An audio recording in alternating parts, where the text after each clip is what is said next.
ব্রট to you by V Guard, co-powered by Sensodyne ও ভিমল বলো কথা কেশরী। Associate sponsor UltraTech cement. প্রথমে ইন্ডিয়া জোটে কালকে আমরা দেখলাম একটা সার্বিক বৈঠক হলো। ইন্ডিয়া জোটের প্রায় প্রত্যেক সদস্য সেই বৈঠকে উপস্থিত ছিল, কিন্তু সেই জোটের অন্দরে কি উপজোটের ছায়া? আজ সকাল থেকে বেশ কয়েকটা বৈঠক দেখা গেল, ছোট ছোট বৈঠক। যেমন অভিষেক ব্যানার্জি তিনি বৈঠক করেন সমাজবাদী পার্টি নেতার সঙ্গে এবং আরো আপ নেতার সঙ্গে বৈঠক করেন। এরকমই একটা প্রশ্ন উঠছে, তাহলে কি ইন্ডিয়া জোটের অন্দরে উপজোটের ছায়া দেখা যাচ্ছে? কারণ সরকার গড়া দুঃসাধ্য ইতিমধ্যেই বুঝে গিয়েছে জোট ইন্ডিয়া। 99 আসন পেয়ে কোথাও একটা কংগ্রেসই জোটের কর্তা, আর আসনের অনুপাতে ফলের নিরিখে দেখতে গেলে কিন্তু সমাজবাদী পার্টি তারাই হিরো। কেন এই কথা বলছি? আমাদের দুই সহকর্মী রয়েছেন আমাদের সঙ্গে। আমার সঙ্গে রয়েছেন আমার সহকর্মী জ্যোতির্ময়, আমার সঙ্গে রয়েছেন আমার সহকর্মী রাজা। আমি প্রথমে জ্যোতির্ময় তোমার কাছে যাব, যে সকাল থেকে বেশ ছোট ছোট কটা বৈঠক দেখা গেল, যে কারণে এই প্রশ্নটা আরো জোরালো হচ্ছে। কালকে ইন্ডিয়ার সার্বিক একটা বড় বৈঠক দেখলাম, আজকে কোথাও একটা ছোট ছোট বৈঠক হচ্ছে। তাহলে দেখো, এর কিছু সুনির্দিষ্ট কারণ রয়েছে। সূত্র মারফত যে খবর আমরা পাচ্ছি যে মমতা বন্দ্যোপাধ্যায় তিনি কলকাতায় রয়েছেন, কিন্তু এই মুহূর্তে যে খবর আমাদের কাছে এসে পৌঁছচ্ছে সেই অনুযায়ী এই মুহূর্তে বিভিন্ন যে আঞ্চলিক দলগুলি রয়েছে ইন্ডিয়া জোটের ভেতরে, কংগ্রেসকে বাদ রেখে একটি সমান্তরাল উপজোট তৈরির চেষ্টা এই মুহূর্তে বা তৎপরতা এই মুহূর্তে শুরু হয়ে গেছে।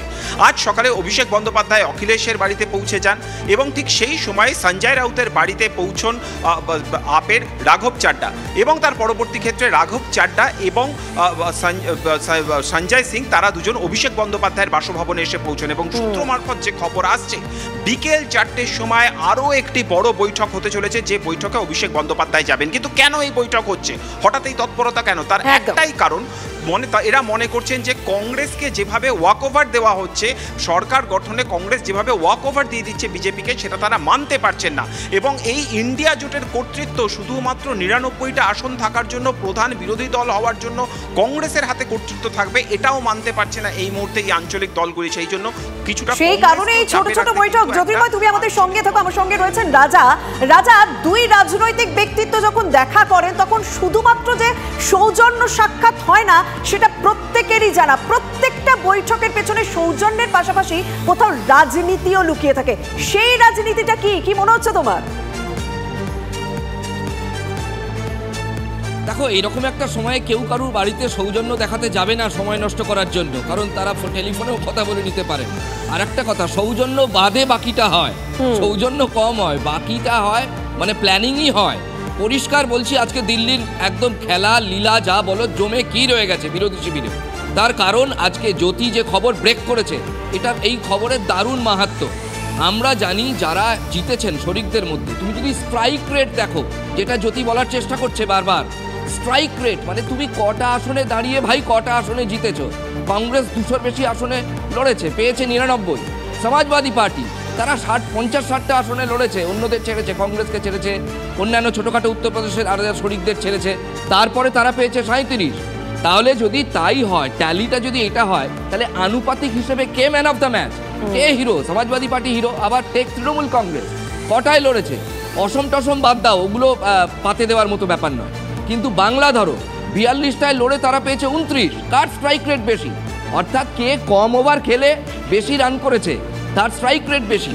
স্ট্রাইক রেট যেহেতু বেশি, সেই জন্য এই যে আঞ্চলিক ছোট দলগুলো আছে, তারা কংগ্রেসের তুলনায় ছোট দল, তারাও কিন্তু বড় বড় জায়গার দাবিদার, তারা বড় অংশীদার। তুমি যদি স্ট্রাইক রেটের ভিত্তিতে দেখো। আর একটা প্রশ্ন আজকে উঠে যাচ্ছে এই সব বৈঠকগুলো দেখে, দেখো যারা জিতেছেন, তুমি যদি তুলনা করো, মমতা বন্দ্যোপাধ্যায় সম্ভবত রাজনৈতিক মহল মনে করছে তিনি বাংলায় বসে পথ নির্দেশ দিচ্ছেন আঞ্চলিক দলগুলোকে। তার কাছে রাজনীতিতে বাকিরা, এরা যারা বাকিরা জিতেছেন, তারা দুগ্ধপোষ্য শিশু রাজনীতিতে। ফলে মমতার মস্তিষ্কই অন্য রকমের। এখানে অভিষেক এসেছেন, তিনি একটা কোঅর্ডিনেশন মিটিং করছেন। আমরা কেন বলছি জোটের মধ্যে উপজোট, তার কারণ কংগ্রেস বিরোধী আসন এমনিতেই পাবে, কিন্তু প্রশ্ন হচ্ছে জোটের মধ্যে কি বিরোধী নেতার স্বীকৃতি, জোটের মধ্যে হিরোর স্বীকৃতি কি রাহুল গান্ধী পাবেন? কি করে পাবেন? স্ট্রাইক রেট তো অন্য আঞ্চলিক দলের বেশি। রাহুলের পাশে যারা আছে তারা স্টালিন বাদ দিয়ে বাকিরা কিন্তু এখন ছোট্ট ছোট্ট মিটিং করছে, পরবর্তীকালে আরও বড় মিটিং হতে পারে। এবং সরকারে যাব না এই সিদ্ধান্তটা কি আদৌ সর্বজনসম্মত? এটা কি সব আঞ্চলিক দল শিলমোহর দিয়েছিল, না কংগ্রেসের চাপিয়ে দেওয়ার সিদ্ধান্ত?